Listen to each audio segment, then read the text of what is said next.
1990 on a G Mark 1 Golf convertible. A special car. This one obviously had an absolute fortune spent on it. It's got a VR6 conversion in it from a Corrado with a 5-speed box. When we get round to it, you'll have a look at the job. It's obviously been done very, very well with a sort of money not being an issue. You can tell sometimes on the conversion cars we've had before, the work seems to be a little bit scruffy. That is not the case on this one. It's on those lovely Porsche 928 wheels, just looking right on the coilover suspension, I believe, as well. Bodywork wise, we're going to start off the bonnet, work our way around this gorgeous looking Golf onto the interior, and then we'll fire that VR6 into life. On the bonnet itself, lovely and straight, no big dings, no big dents at all one colour. I've got a sort of very slight bit of osmosis in the paint across the bonnet, which you can't see there in the right light, and that is across the whole bonnet, so please bear that one in mind. Underneath the windscreen there, tiny little bit just starting on the left hand side. Right hand side seems to be all okay. Across the windows surround all nice and tidy, glasses lovely and clear. As you come down the front end onto the lovely painted bumpers there and grille, lovely and tidy across the grille there with the single headlight in there, nice and clear on those crystal clears. No complaints at all with that there. Bumper corners unmarked on the left hand side, splitters nice and tidy all the way across onto the right hand side. We've got a tiny little bit of crazing on the corner, but no big scuffs or scrapes at all. So we're rounding down that left hand side. See how well this sits, looks good with those dark anthracite wheels with that polished lip there. Again, some money's worth of wheels. Around the arch, no corrosion coming through, no scuffs, no scrapes. Loving straight down that whole right hand side front wing. Working our way backwards onto the passenger driver's door, sorry. Lovely and tidy across the driver's door, no complaints there at all. No heavy scratching, no big dings or dents. One or two very, very light little chips out the back edge of the door, but that's all I can really whinge about.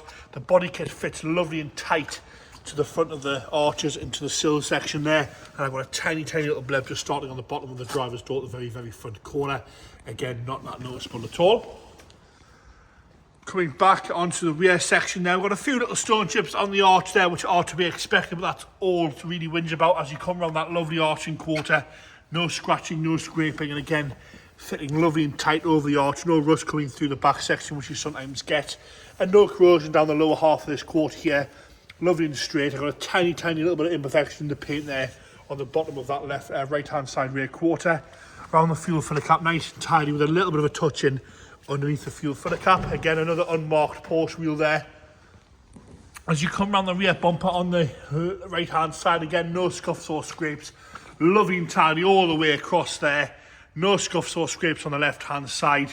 And as you work your way up the boot and the back around the lights, no corrosion, no moisture at all in the lights, no dings, no dents. As fresh as you're going to find that. Really very presentable all the way across there. Thought I had a little dent there, but it's just a reflection of the paint. Lovely and tidy all the way around that back end there. See how well it sits. As we come round onto that left hand side rear arching quarter, same condition again. No corrosion coming through. Again, the body kit fits lovely and tight. I haven't seen a Mark 1 with a kit on there like this that fits so well with the painted bumpers. Again, a few little stone chips down the bottom edge there on the left hand side. Lovely and tidy across the rest of that rear quarter. As we come forward onto that left hand side front door, same condition again. I've got no blebs across the bottom half, no chips out the back edge, and no scratching around the handle. Lovely and tidy down that whole left hand side. It is ready to be enjoyed. Getting ready for show season as well. We're into 2024 already. Lovely and tidy around the plastic arch there with a little bit of osmosis in the paint on the plastic arch and not on the metalwork itself. It's all one shade of red, which is nice to see as well. Lovely and tidy down that whole left hand side. The black roof itself in lovely condition, nice and taut all the way around. The stitching's all good, no creasing. Looks to be fairly new to me. No creasing anywhere, no rips, no tears. Lovely glass back window with a heated back window. No problems at all with that at all. Fabulous all the way across. Door card itself, lovely pattern to the door card. It's all matched to the seats as well. No complaints on there. Really nice and clean and tidy across the whole door card. You can clearly see where the money's been spent on this one. And lovely and tidy up that driver's seat itself with a tiny little nick to the bolster on the bottom half on the driver's seat. The insert's perfectly clean, no dampness, no water in here. Lovely and dry all the way across. Across the top of the dashboard, no cracks, and down the centre console, aftermarket head unit fitted, but that is all. As you're coming down there, you'll see the lovely Matt's gear gator there, nice and tidy. The inside of the headlining on the roof's nice and clean as well. Into the rear there, you've got the tonneau as well, the grey tonneau's with it, which is nice to see. Rear seats are fabulous as well. Those two individual rear seats with no real marking there, a little bit of wear on the top where your heads have been. Parcel shelf has been done to match the gator as well. The attention to detail is really, really nice on this car. Into the boot there, a few little spare parts. You see the batteries in the boot now as well. A car cover as well in the sail there. Carbon trims on the pillars there is a nice touch. Door card again, fabulous condition, no rips, no tears, no nasty marks at all. And the passenger seat again in fabulous condition once again. No real wear to that bolster at all. It's a lovely, lovely checkered pattern on here. No complaints with that at all.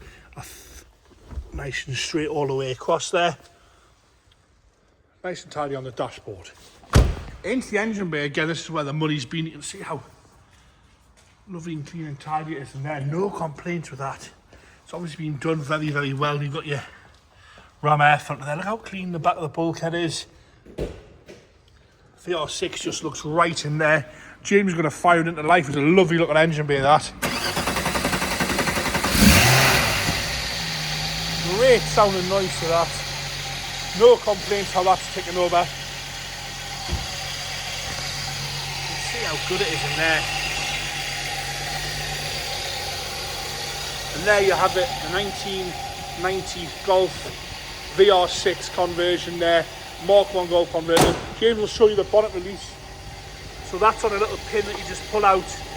This is how the owner's done it. So there's no cable to stop people opening it. Stop people opening the bonnet. It's as easy as that. And there we have it. Lovely. And as simple as that, it's back together. And there you have it, the 1990 Golf Mark 1 with the VR6 conversion. Gorgeous interior, lovely bodywork with those Porsche 928 alloys as well. Just looking right, ready for the summer season ahead, that one.